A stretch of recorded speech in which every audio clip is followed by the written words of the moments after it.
This is the September 6th Satellite Rotary Club Military Family Support Meeting. Our chair, our faithful leader, Dominic Torres, is down with an illness. So I'm Isabella Foster. I'm the secretary of the Satellite Rotary Club Military Family Support. Let's do a little roll call and introduce ourselves with a quick 15-second intro, starting with Raymond. Well, I think Glenn's out in public, so he's not going to do it, introduce himself. So I'll introduce Glenn. Glenn Johnson is a member of the Satellite Rotary Club of Military Family Support, the secretary of the San Dimas Masonic Lodge, and a board director on the San Dimas Rotary Foundation. And then I am the immediate past president of the Rotary Club of San Dimas, president of the foundation.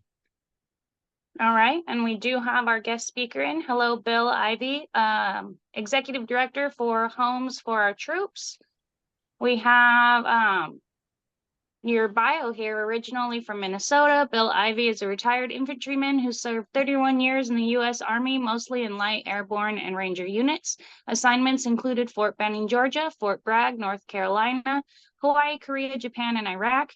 He had the opportunity to command units from the platoon through brigade, serve as observer controller at the Joint Readiness Training Center, and serve on several joints and Army staffs, including the U.S. Forces Japan, Chief of Staff of 8th Army in Korea, and as a Deputy Task Force Commander in Iraq, follow his retirement from the Army in 2006. He joined the Army's Asymmetric Warfare Group, a unique unit that combined retired senior NCOs and officers with senior active duty personnel to embed solutions to units preparing to deploy. Oh, sorry. I already lost my spot. Your 7 years as an operational advisor with that unit took him back to Korea, Iraq, and Afghanistan. Bill joined Homes for Our Troops as its executive director in January 2014. So, Bill, thank you for coming. Go ahead and take it away.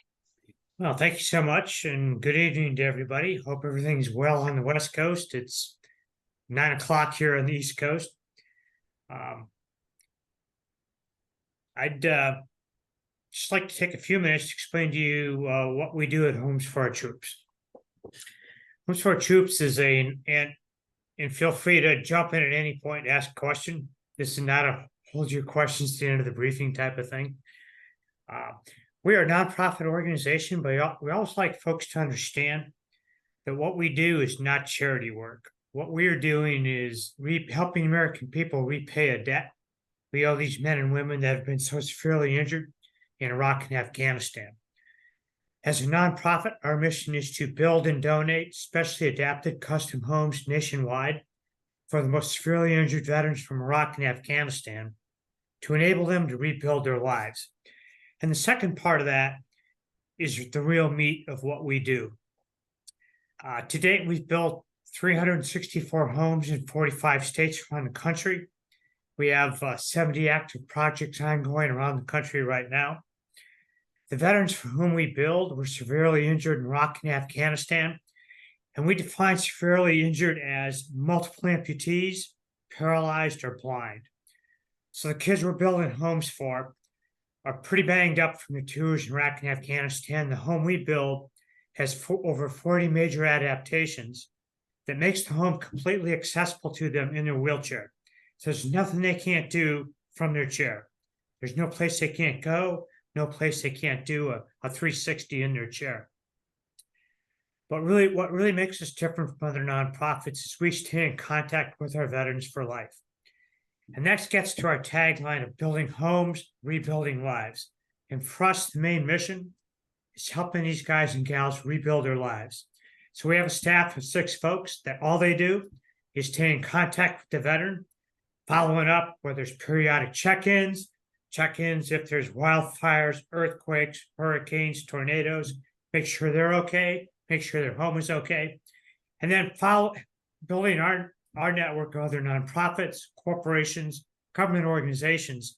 So if one of our veterans has an issue that we can't help them with, we can link them with a local resource that helps them solve their problems. We link all of our veterans with a pro bono financial plan for 3 years. So when we hand them the keys, we know they can be a responsible homeowner. They don't have a mortgage to repay. We donate the home, but they've got the normal property taxes, insurance, maintenance, upkeep. So we're not going to build that home until we know the veteran has got enough income coming in and it reduced his debt enough to the point where they can take care of all the normal homeowner responsibilities and not lose that home later on. So that's kind of a quick overview of what we do. We're actually finishing a home in Mentone, California on Saturday, 23rd of September. And I will send an invite out to everybody. We start at 10 o'clock. And I think that's only probably about 45, 50 minutes from San Dimas, right? Given traffic, understanding that that can vary wildly, but hopefully on a Saturday morning, it's not too bad. But anybody who can make it out to join us, we can welcome Juan Hernandez back. He's a soldier who was injured with the 101st Airborne Division in Afghanistan, lost one leg, and then end up with limb salvage on his other leg, which basically means, although it's attached, it's pretty banged up because of loss of muscle mass tissue. It doesn't operate normally. So he spends a heck of a lot of time in a wheelchair when he gets back from work. But I'll get that information out to you. So at 10 o'clock on 23rd of September in Mentone at his home, we can welcome him home. So I'll kind of open it up to questions for you at this point, and then cover anything that you're interested in that I did. How did you get involved in this, Bill? I was spent, as mentioned, spent 31 years in the Army. The guy was the president of the organization. Was an individual I'd been with in Korea, Iraq, and Afghanistan. He called me up, said he needed an executive director. I said, "You guys are in Massachusetts, right?" He goes, "Yeah." And I said, "Well, I'm leaving the war fight, and I'm gonna actually live and work in the same place I live, and that is not Massachusetts." And he said, "Well, we'll fly you up here." And I said, and he made his offer. I said, "Let me get this straight. You're offering me an opportunity to take a 25% pay cut, but I don't have to buy my own plane ticket to get it." He said, "You understand." He said, "Just come on up. We're doing a key ceremony in Rhode Island. See what you think." And he knew that would suck me in. It's we built for a great group of men and women. For me, it's the same guys and gals I spent my life with. I came up here for a 3-year tour to help out, and that was in 2014. So I'm either not helping much or I'm a slow learner, one of the two. But I love what I do. It's a great mission, great group of guys and gals to help out. How do you? How Go ahead, Isabel. I'm sorry. how do you get involved with helping? You just said there's one in California, but if there's others in California, how is there a newsletter or how can others get involved to help build the homes? Sure. We have a foundation's newsletter that we send out both digitally and hard copy occasionally, because digitally obviously is a lot less expensive. And that's key to us keeping nearly 90 cents of every dollar that we spend going to the mission and not going into advertising or overhead. Our website is www.hfotusa.org, hfotusa.org. When you go to our website, there's ways to support. There's a donation page. There's lots of ways that folks can get involved, whether it's fundraising, getting the word out. I always tell folks there's 3 things they can do to help us out. Number 1 is welcome our veterans into your community, because community is absolutely vital to our guys and gals getting on with rebuilding their lives, which is our main mission. And I always remind folks, one of the things that makes us different is we build where our veterans want to live. So they chose your community. In this case, Juan and his wife chose Mentone. And so we want the folks in Mentone and the area around them to get out, get to know them, because the communities are absolutely vital to helping these men and women get going again. Number 2, tell people we exist. By keeping nearly 90 cents of every dollar that we spend, we don't have a lot of money for advertising, and we made a conscious effort and decision not to spend money on advertising, because we owe it to our donors and our fundraisers and our supporters that if they send us a $100 check, they send us a $10,000 check, whatever they support, we can look them in the eye and say thank you, and 88, 89, 90 cents for every dollar can go to the mission of building adapted homes and helping our veterans rebuild their lives. So we know it's kind of a slow way to grow, but we think it's the right way to grow, and we owe it to our supporters to do it that way. Of course, the third thing you can do for us is fundraise or donate. But if you go to our website, www.hfotusa.org, it tells you all the ways that you can fundraise, donate, or other ways you can support. We also list all of our veterans by state, so you can pull up California. To date, we've built 45 homes in California. We have 8, including ones that are in various stages of construction, permitting, or land search. We build where the veteran wants to live, so sometimes takes us a little bit of time to figure out, well, for them to figure out where they want to live, and then for us to find an affordable piece of ground to build a home for. So, how do you select that? You select the veteran selects the sites then, and so you look at something that's financially possible for your organization to do. So how do you get the vets? How do you select the vets? Do they apply to you, or are they referred, or? Both. During the height of the casualties coming back from Iraq and Afghanistan, all the major military hospitals had our paperwork. Fortunately, the casualty flow has declined. So a lot of the veterans we're getting today fall into 2 categories. One is guys we contacted back in 2008, 9, 10, 11. They said, nope, I'm fine. Take care of somebody else. A lot of the non-commissioned officers and officers said, I'm okay, take care of the privates, take care of the specialists, take care of the lance corporals. That was 15 years ago. They were in their 20s. Now they're in their 40s or late 30s. Scooting up and down the stairs in the rear end is not quite as easy as it was 15 years ago. And they're thinking about, if it's this hard now in my 30s and 40s, this is really not going to be fun in my 60s, 70s, and 80s. So they're coming back to us. We're also getting veterans for whom we've built, calling up their buddies who either knew about us or didn't, and saying, get off your rear end and apply. It's time to quit being hardcore, suck it up, swallow your pride, and go ahead and reach out. It's not a handout, it's a hand up. So that's who we're getting in now. A lot of the guys and gals coming in now got hit back 07, 08, 09, 10. So it's been 10, 15 years since they were injured. So do you only do traumatic combat, or do you also like traumatic training injury? Injuries in Iraq and Afghanistan theaters of war. Most of them are wounded in action. Some could be vehicle rollovers or other types of accidents in theater, but it's in theater accidents or combat injuries. Okay. And now when they moved, we're working currently with Habitat for Humanity here, and they're building 3 homes for veterans, 1 in our city and 2 in an adjacent city. They have a different model than you do. So after the veteran decides he's going to move, how does the ownership of the house, does he have complete ownership? Does that transfer to him? How does it work? That's a great question. And that's why I was asked for questions, because I'm too stupid to remember everything I'm supposed to tell people. As Isabel said, I did spend 31 years as an infantry guy. So, but my ASVAB was high enough to get infantry, and I was happy with that. What we do is we deed the home to the veteran, but we put a 10-year lien on it. So that protects the veteran and it protects our donors. And to be brutally honest, it keeps that young hard-charging single E3 or E4 who says, heck, I don't need a 4-bedroom house. I'm single, selling a house, buying a trailer, and a couple of tricked out motorcycles and adapted vehicles. That's not really our vision to help him or her rebuild their life.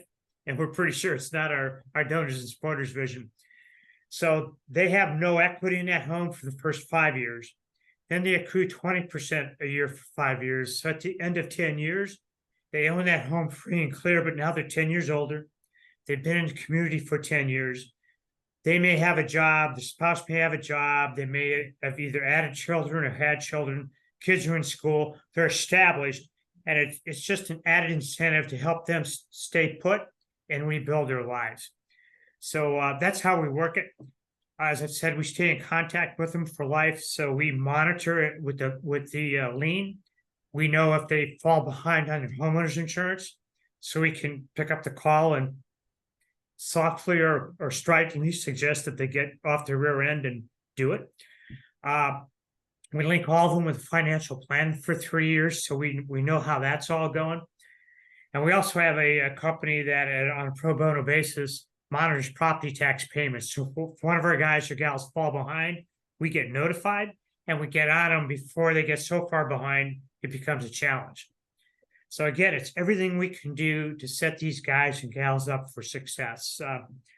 As I mentioned, we have 6 folks on staff. All they do is stay in contact with our veterans, either responding to the veteran or following up to see if they have an issue. We also have what we call our Veterans Action Advisory Team, which is 7 veterans and spouses that can do peer mentoring. So I can talk to our guys and gals veteran to veteran, but I can't talk to them double leg amputee to double leg amputee. But our veterans and the spouses can, and a lot of times they just need to hear from someone who either has been through it or been through it as a spouse or caregiver, and they truly get it and understand the challenges that they're having on any given day. Sure. So, and you may or may not know the answer to this question. What are the tax consequences for a veteran? Is it over 10 years, or when they sell the house, or as you begin to deed it to them? So when we deed the home to the veteran, there's no tax consequence because it's a gift from a nonprofit. So the only tax liability they have is property taxes, which California exempts the first $100,000, which is nice, but the homes are praising for a heck of a lot more than that, as I probably don't need to tell anybody on this Zoom call. And although we don't lobby, we talk to state senators and congressmen when they come to our events, say, you guys can probably do better than this for 100% disabled veterans. And they're working on it, but the wheels of all legislatures, whether they be state or federal, turn slowly, but they're making progress. So hopefully they'll be able to get a better break going forward. So really the only tax issue is property taxes like everybody else, minus whatever break a state gives them. Okay, so here's my next question. And this has gotten foggier and foggier. When I enlisted in 1975, it wasn't so foggy. I was a reservist, and that's a different classification than an active duty person. So if as a reservist is injured in theater, do you take care of those people also? Yeah, we really don't care. We don't care if you're guard, reserve, or active. If you're in Iraq or Afghanistan, you're obviously being active at the moment. The bulk of our veterans, as you would imagine, are soldiers and Marines. Yeah. Most of the Navy guys we have were corpsmen serving with the Marines. And then we have a number of airmen. Usually when they have a problem, there aren't any survivors. And of course, we have explosive ordnance disposal from all 4 branches. Go figure. Oh, now my next question is, when you talk about 40 or would you say 40 or 400 adaptations to a home? What kinds of things? What are you talking about? 40 major adaptations. Obviously, the hallways and doorways are wider. We put exterior doors on that work off of a key fob, so that when the veteran's rolling in with groceries in his lap in his wheelchair, he's not trying to maneuver a door. He just hits his key fob, the door swings open, he rolls in, pretty much 0 threshold. So he's not dropping stuff out of his lap and the door closed behind him. The master bedroom closet is a steel reinforced concrete storm room that we built a FEMA level 5 standards, about a 400-pound closet door on it. Basically, it's a built-in tornado shelter or safe room for our guys and gals. Roll under sinks, roll under countertops, roll under stovetop. Controls on the stove are all along the front, so they're not reaching over a burner to adjust the temperature.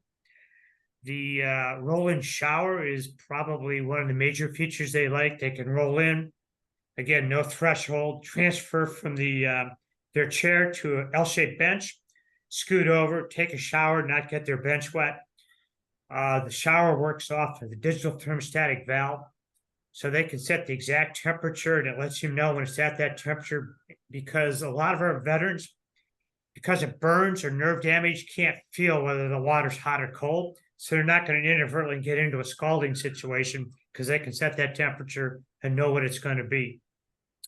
We have pull-down shelving in the closets, pull down shelving in the kitchen. We put a wraparound sidewalk around the house, so the sidewalk goes all the way around, so they got full access to their yard from their wheelchair. We put a full home generator in the home, so if the area loses power or there's a brownout, generator kicks in and the veterans' power stays at full throttle. And then there's a lot of little stuff that you don't normally think about, at least I never did. Light switches are a little bit lower, electrical outlets are a little bit higher, windows are set lower, and they slide left and right. They're not double hung. That way the veterans got full access to open and close or lock the window from their wheelchair. So the entire home is designed to be accessible and functional to somebody in a wheelchair. The filters in the HVAC system are down at wheelchair level, so they're not trying to reach up to change the filter. The bad news, I guess, from a veteran perspective is they no longer have an excuse not to change filters, do the laundry, cook, or clean up. But I tell our guys and gals, nothing's all good. There's a cost to everything. So, and again, we're working on a project, so we've kind of gotten down into the weeds on how things work. When you talk about constructing a home and selecting a site, it used to be when you would go in with something like your organization and people would volunteer, you'd think of a barn raising. Well, that doesn't really happen anymore for a variety of reasons, specialization, liability costs. So primarily what we end up doing is we might have volunteers coming in and doing light painting or something like that. But it sounds like you're mostly contracted when you set this up. We do. We look for a custom home builder in the area, and we hire them to build a home. And we've had a few say we'd like to volunteer. And I said, here's how we operate. We want the home built on our timeline, not when you can afford to do it in your spare time. So we sign a contract. Here's the timeline to do it. Here's what we're going to pay you. We say, if you want to donate, you can donate your profit back and we'll give you a tax receipt for that. But we want the home built by professionals. What we do for the volunteers is we do the landscaping with volunteers. So we get everybody out about 4 weeks before we finish the home, laying sod, planting trees and bushes. Southern California, we do more of a desert scape. We do some sod with an irrigation system in, but we don't want to put a lot of grass in, as I don't need to explain to you all why. But that way we get the volunteers in, and always found as long as we got one guy who remembers green side up, we're okay on our volunteer days with the landscaping. Very cool. So my next question, what's your major revenue for fundraising? Is it donation? Is that where you get your money? It absolutely is. We're not government funded. 65% of our revenue is individual donors or fundraisers or organizations like you all. The other 35% is corporate partners. We've got some in the building industry that donate high-end product for the home, and some corporations that donate cash. The great thing about our product donors is that we're not getting the stuff that's been discontinued or that kind of stuff. We're getting high-end stuff.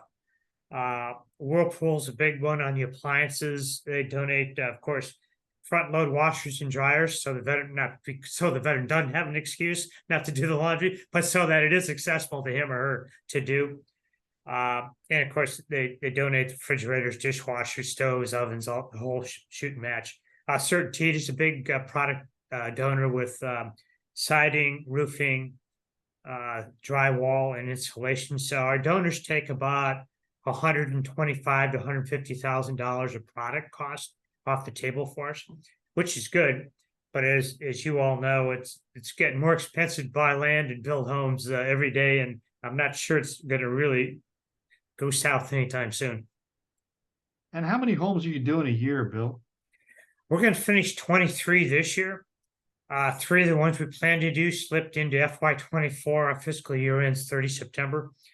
There's a few things we can't control, like permitting time and some supply chain challenges, but taking those 3 and roll them into next year, we plan to do 31 homes. So on average, about 25 homes a year or so. With 70 active projects, another 100 guys and gals in the application process, and we estimate another 1,000 veterans from Iraq and Afghanistan that need a specially adapted home. We'd like to work ourselves out of a job, but you can do the math. That's good 40 years worth of work between at 25 homes a year. You know, if we ever get to Bill Gates, he wants to give us $1 billion, we can ramp up. But so far, we've been unsuccessful in that particular endeavor. But the reality is, it's really the American people building these homes. And it's folks, we have a monthly giving program, Operation Lasting Support, that starts at $15 a month. That brings in over $800,000 a year. So when folks say I can only give $25, $15 a month, it makes a difference when you get 2,000 or 3,000 people doing that. You know, obviously we've got major donors too, but we've got probably over 40,000 donors, from $15 a month to major corporations that do $1 million a year. So it's American people and American companies that are helping us repay this debt. We're the conduit to turn that into a specially adapted home. My last question, Bill, you've been there 8, 9 years now. Best thing that's ever happened while you were there?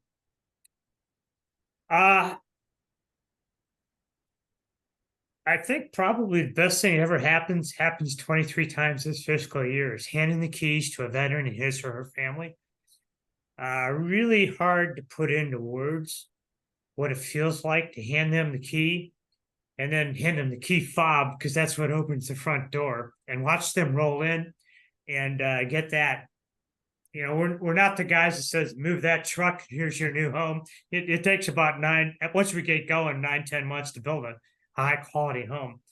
But watch that veteran and spouse and kids go in, and that's when it hits them. It's like, holy cow, this is not BS. This is our home. And the feedback we get from our veterans is a very common phrase, which really strikes me every time I hear it, is, I can be a full member of the family. I can be a parent. I can be a spouse to my spouse, not somebody who a caregiver has to take care of. A lot of our veterans have decided to be the stay-at-home parent, and the spouse has gone on to pursue a career that in reality they wouldn't have been able to pursue if they stayed on active duty, moving every 2-3 years. We survey our veterans every 2 years, the guys and gals that have been in their home for a year or more, and we ask them a series of questions of life before and life after moving in.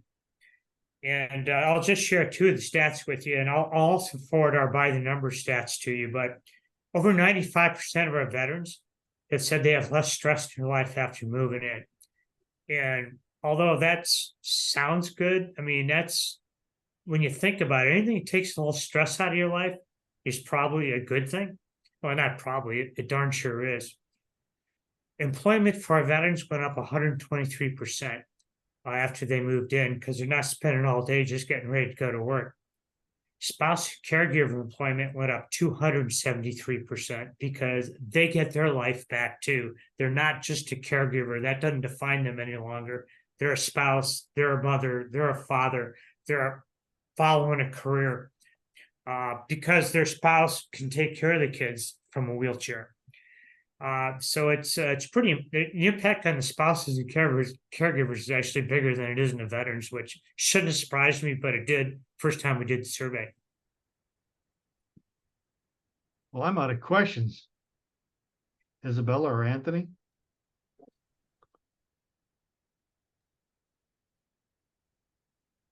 Well, thank you, Bill, for your time. We really appreciate you coming to our meeting and speaking. You can stay and hang out for the rest of our meeting if you'd like to. We'll just be covering our 29 Palms resupply food drive. It'll be our club's second food drive for 29 Palms. As you know, if you're E1 through E5 and you have a family, it can be pretty hard to survive off that one paycheck. So this is our second food drive to help 29 Palms.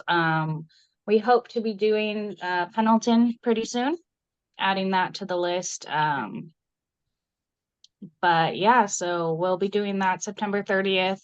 We'll be kicking off the Combined Club Assembly Food Drive Kickoff Party is September 27th.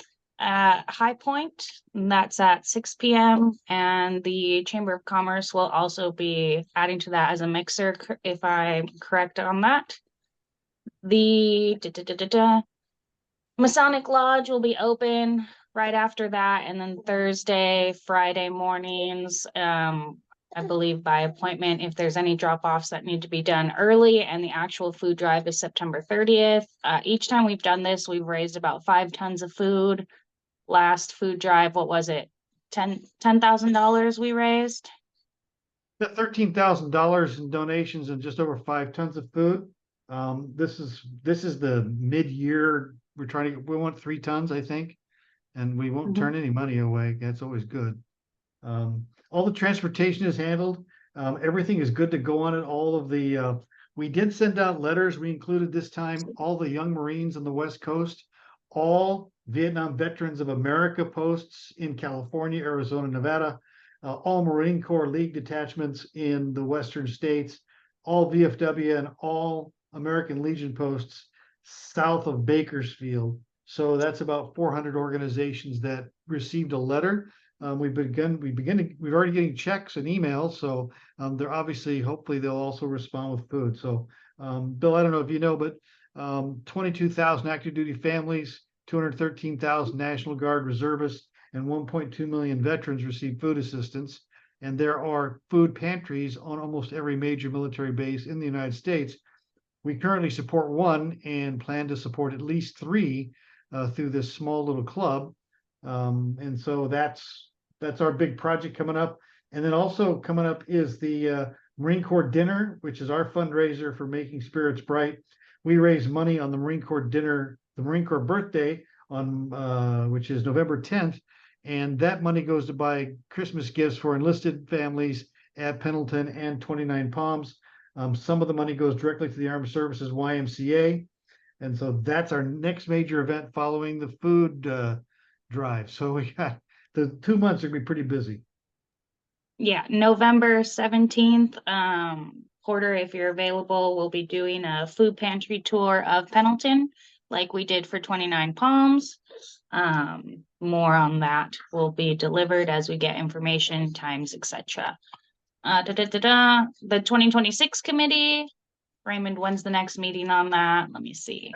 That's gonna be November 18th. 2026 is the committee here in San Dimas that it's 22 different organizations, and we're getting together to plan the 250th anniversary of the signing of the Declaration of Independence here in our community. And so the 2026, also, it's been an opportunity for us to really nobody can argue about fireworks.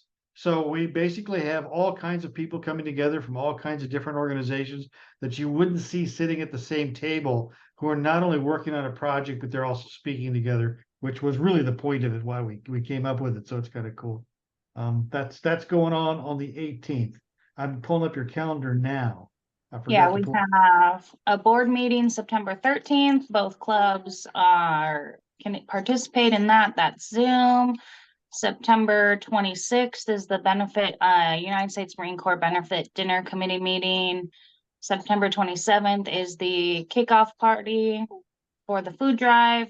Thursday, Friday, we can drop off food at the Masonic Lodge. The food drive itself is September 30th.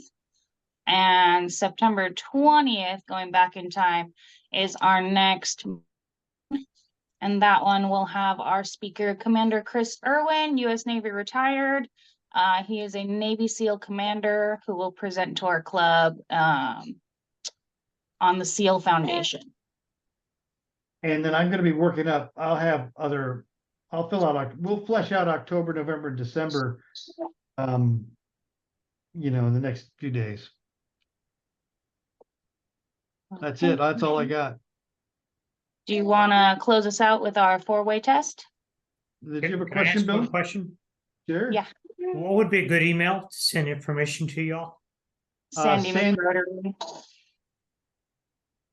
Yeah, sandimasrotary@gmail.com.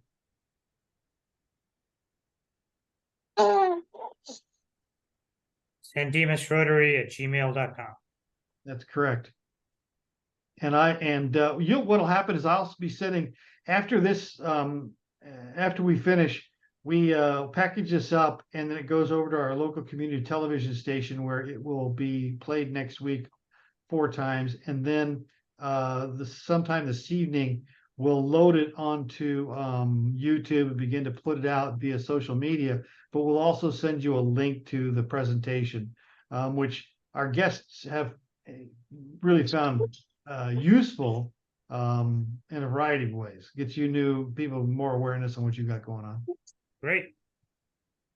Okay, you want to do the 4-way test, Isabella, and then we'll call tonight? Yep. The 4-way test for the Rotary Club is, of the things we think, say, or do, first, is it the truth? Second, is it fair to all concerned? Third, will it bring goodwill and better friendships? And fourth, will it be beneficial to all concerned? So hopefully in everything we do, we can abide by our test. All right. Well, you're the officiating of the meeting. You're calling it over, calling it, we're done. Yep, as long as there's no other questions, I need a All gavel. right.